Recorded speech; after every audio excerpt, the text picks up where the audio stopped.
So the universe has a funny way of getting your attention, especially when your life is comfortable, like mine was. So I was a freelance television producer. I made a decent living, and I enjoyed the privileges that a career in entertainment brings. Of all the different kinds of stories that I produced, the ones that are some of my all-time favorites are makeovers. So you know those kinds of shows, right? Here's Sally before, now check out Sally after, right? And as Sally would strut across that stage, you would see a light in her come on, and Sally would be shining. I lived for those moments. I lived for the moment when someone saw their new image and they let go of their outdated selves and embraced who they could be. A simple transformation with hair, makeup, and clothing helped that person see possibilities that were there all the time. So doing those shows, I started to wonder about the unseen possibilities in myself. And so I started to get that nagging feeling. Is this all there is? So as soon as I asked that question, I got a call for my next job. And it was to tell a story, and that story would transform my life. It was a feature story about 4 mothers who had lost their children to inner-city violence. Their innocent children to inner-city violence. So my first stop was a candlelight vigil created for some children, about 50 kindergartners, whose teacher had been murdered in front of their school. As the balloons were released, those children began to uncontrollably wail. There were not enough adults around to comfort all of those kids, so my crew and I, we started scooping up kids to try to ease the pain, their pain and ours. My next stop, late morning, I was interviewing Dee, a mother whose daughter, a 20-year-old college student, had been murdered. We watched as she placed flowers and an ocean of tears on her only child's grave. I said to myself, Eyvette, just breathe. I was drained by that time, and it was only lunchtime. We wrapped our shoot that day at the site of a candlelight vigil. We arrived about 45 minutes after the crime had been committed. The trauma of it all was still thick in the air. Mothers of murdered children within minutes organized a candlelight vigil. And so as the circle formed and neighbors poured onto the yard, and one person lit the candle of the next, there were testimonies on behalf of those that died and lots of tears. But some in that circle did not cry. I saw them choke down their tears. I was standing next to a guy like that.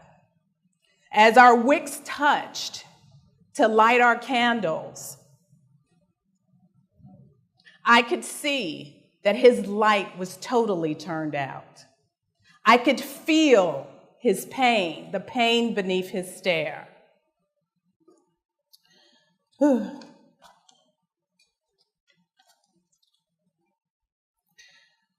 So the neighbor said, well, you know, it's a shame, but that's just how life is.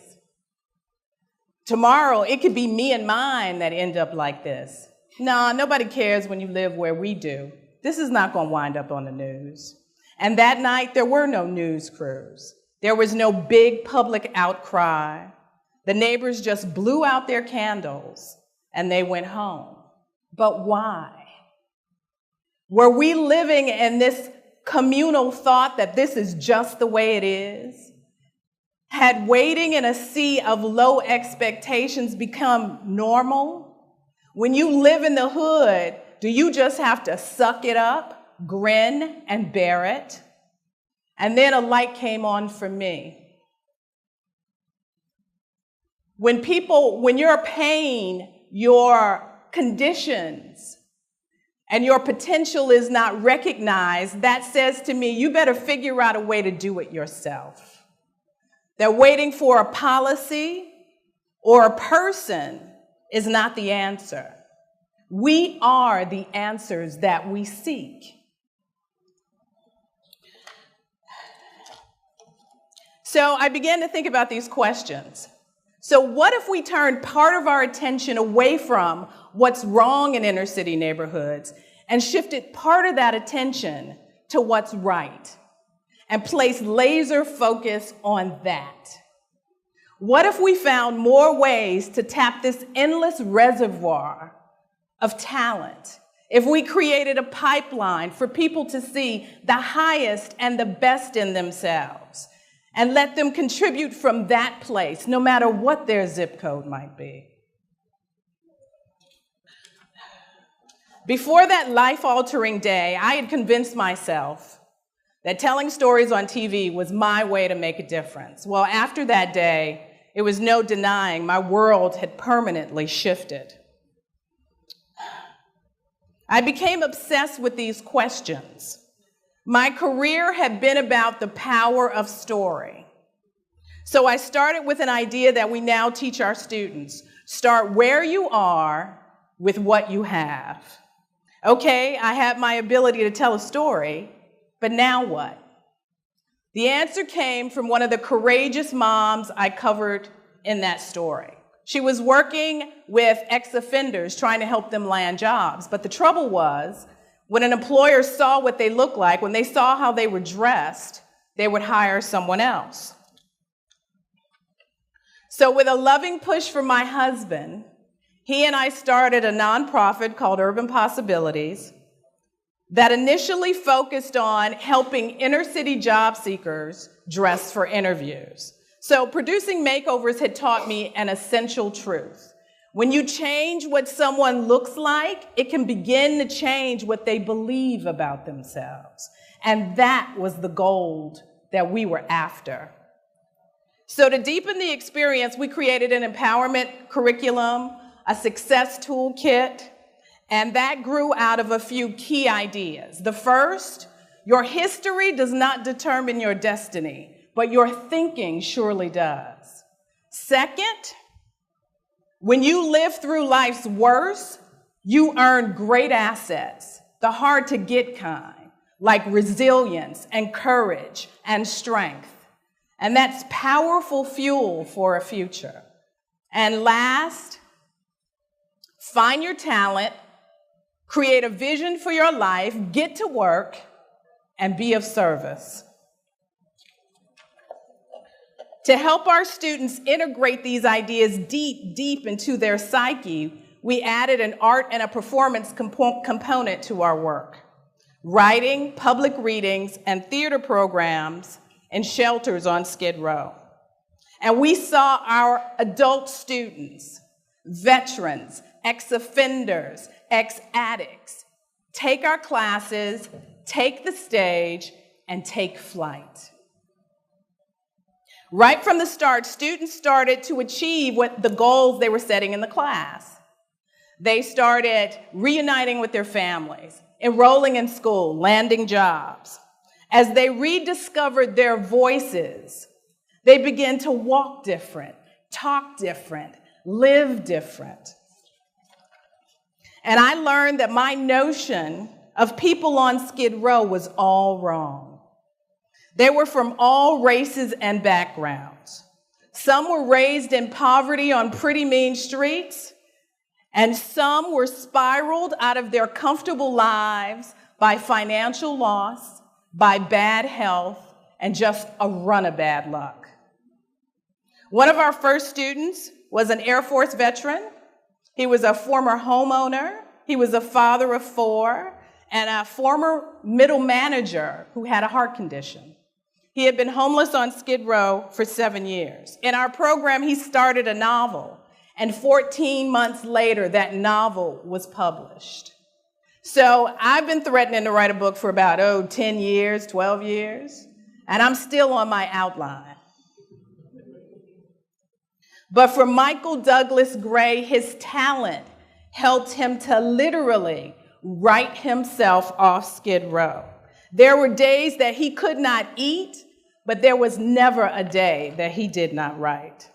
Among our students, we've had a CPA, a real estate broker, we've had a forensic photographer, a restaurant owner, and people in the entertainment business just like me.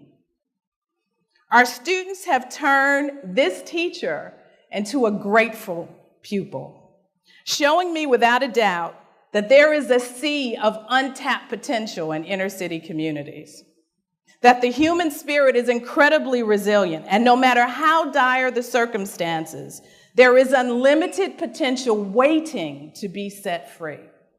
My students have taught me that the high cost of poverty is not just the drain on city services or the loss of your job, your house, or your car.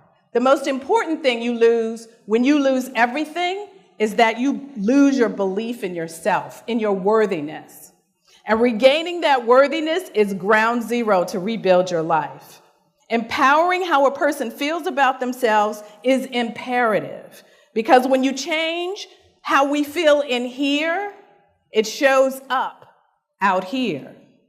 And what we think about ourselves and what it's possible for us to achieve determines everything.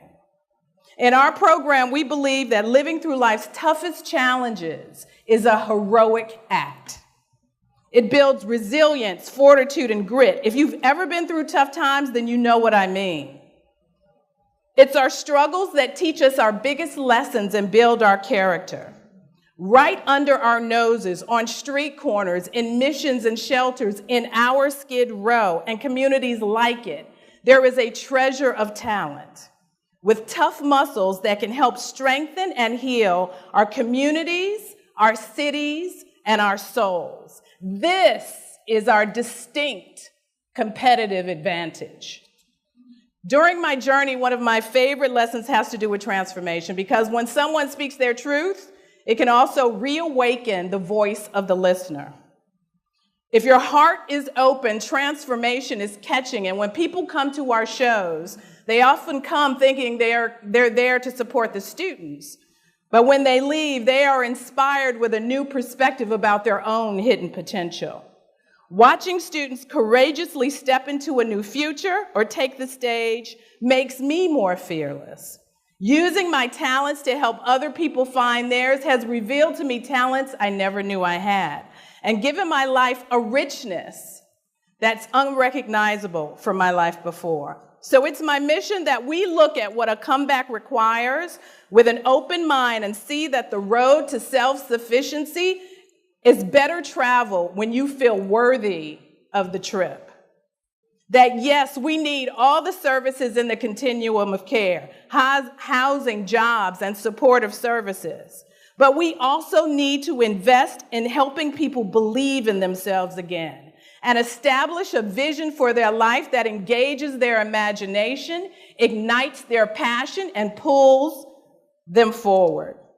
My dream is that the world begin to see people who live in communities like our Skid Row not as a problem, but as an opportunity. Effecting change is not about fixing them. It's about capitalizing on the power of we, how we embrace our common humanity, and how we value one simple but profound fact. Our transcendence is tied together. Our greater strength as a nation will come when we learn to respect, honor, and tap into all the urban possibilities that are waiting for us. So it's my sincere wish that we begin to reach down deep and not only harness the power of inner city potential, but also in ourselves, that we move past our self-imposed boundaries, because understanding ourselves and our connectedness helps to end human suffering and creates a safer place where all of our lights can shine brighter together. Thank you.